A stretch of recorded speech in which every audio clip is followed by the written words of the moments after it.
bookish friends, welcome back to Amanda's Bookish Adventures. It is day 8 of Bookmas, and these are 5 fantasy releases that I'm really looking forward to. They're early releases. Like in day 7, you'll mostly see my computer screen as me reading you the description and showing you the cover. These ones had covers. I'm actually really excited for some of these. When I was looking of what I wanted to read on Goodreads, these popped up and I was like, this is so fantastic. And the latest comes out, or at least the latest one, the last one that's kind of still in the beginning of the year, is May. So we have Seven Faceless Saints, comes out February 7th, and I saw that back in June before it had a cover, and I read the description and I was like, I am so key for this one.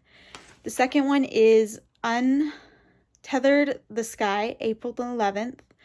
The Daughters of Eros Liha, I mostly will just show you the cover because I know I'm pronouncing that wrong. January 10th. The Magician's Daughter, February 21st. Dragonfall, May 2nd. I will read the descriptions. I absolutely am looking forward to them. I know there's releases that I probably missed, but I figure 5, like in the romance video, was kind of good to start and give you guys some new releases that would be coming in 2023. And day 3, big one of these videos, so yes, but I will get into the description, show you the covers, tell you which one I'm really excited about, so I'll see you in a little bit. The first 5 fantasy releases, Seven Faceless Saints. So it says, in the city of Ombrazia, saints and the disciples rule with terrifying, unjust power, playing favorites while they unfavored struggle to survive. After her father's murder at the hands of the Ombrazan military, Roxana, not saying the last name, is willing to do whatever it takes to dismantle the corrupt system, tapping into her powers as a disciple of Patience, joining the rebellion and facing the boy who broke her heart. As the youngest captain in the history of the Plaza Security, Damon Venturi is expected to be ruthless and strong and to serve the saints with unquestioning devotion, but for 3 years spent fighting is a never-ending war have left him with deeper scars than he wants to admit, and a fear of confronting the girl he left behind. Now a murderer stalks Ombraza's citizens as the body count climbs. The Palazzo, all too happy, is to look the other way. That is until the disciples become the newest victim.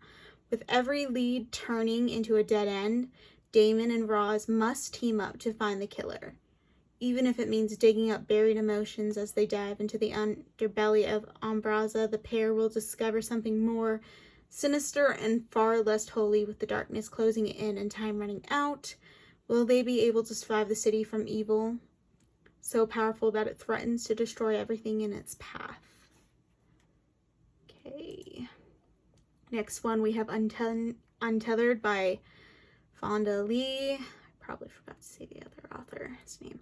Esther's family was torn apart when a manticore killer killed her mother and baby brother, leaving her with nothing but her father's painful silence and a single overwhelming need to kill the monsters that took her family.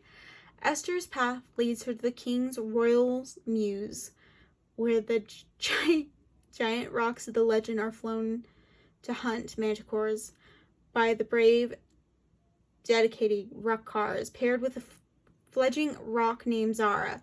Esther finds a purpose acclaimed by devoting herself to calling the demands about absolute sacrifice, a creature that will never return her love. The terrifying partnership between a woman and a rock leads Esther not only on the Empire's most dangerous manticore hunt, but on a journey of preservation and acceptance. I have to admit, Seven Sins is high up there, but this kind of went higher on the list. Alright, I'll be right back. The Daughters of I'm not saying it. There we go. So it's a debut. As a water weaver, Nahal can move and shape any water to her will, but she's limited by her lack of formal education. She desires nothing more than to attend the newly opened weaving academy to take full control of her powers, and pursuing a glorious future on the battlefield the first of all female military regime. But her family cannot afford to let her go. Crushed under her father's gambling debt, Nahal is forcibly married into a wealthy merchant's family. Her new spouse, Nico, is indifferent and distant and in love with another woman, a bookseller named Georgina. I'm just going to call her Georgina, has her own secret. However, she's an earth weaver with dangerously uncontrollable powers. She has no money, no prospects. Her only solace comes from activities with the Daughters of Isaiah, a radical women's rights group at the forefront of a movement with simple goal to attain recognition for women to have say in their own lives. They live very different lives and come from very different means, yet Nahal and Georgia have more in common than they think. The cause and Nico bring them into each other's orbit. Drawn in by a group's emanatic leader, Malik Manda, and the urge to do what is right. But the problems may seem small in the broader context of their world.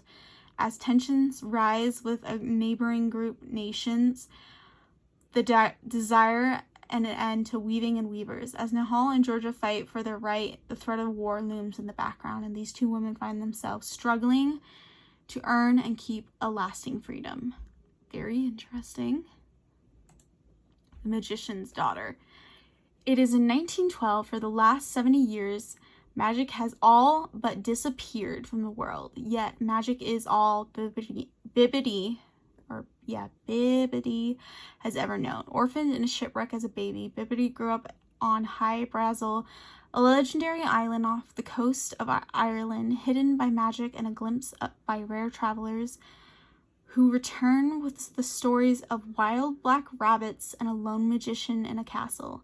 To Bibbidi, the island is her home, a place of ancient trees, sea salt air, and mysteries, and the magician Rowan is her guardian. She loves both.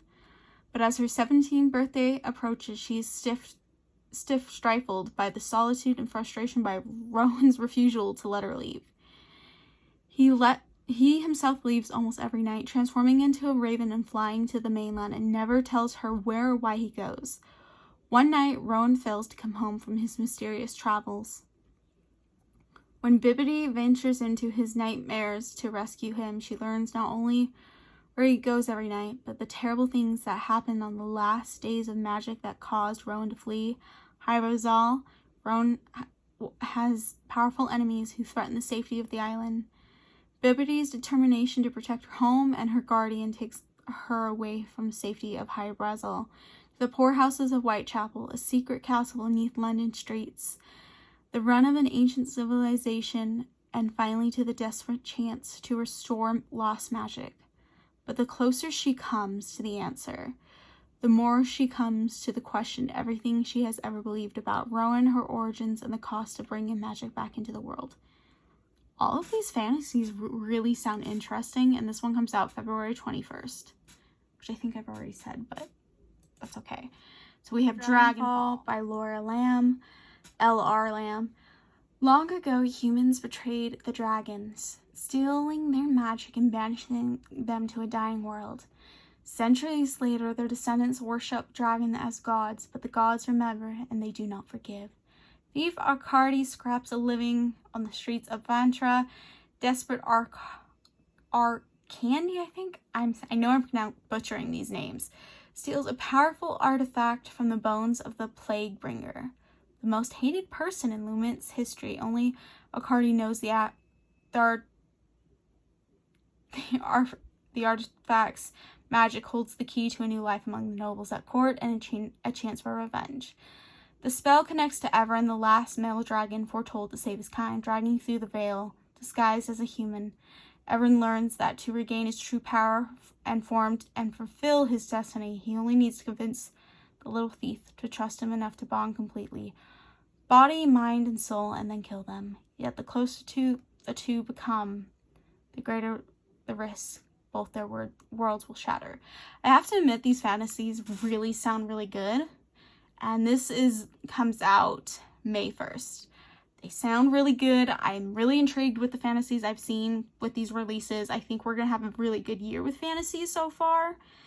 Never know, but these ones sound really good to That is me. it for day 8 of Bookmas. Now tell me which fantasy release out of the 5 that you're really looking forward to. I'd love to hear your thoughts. I will see you in tomorrow's video. Bye for now.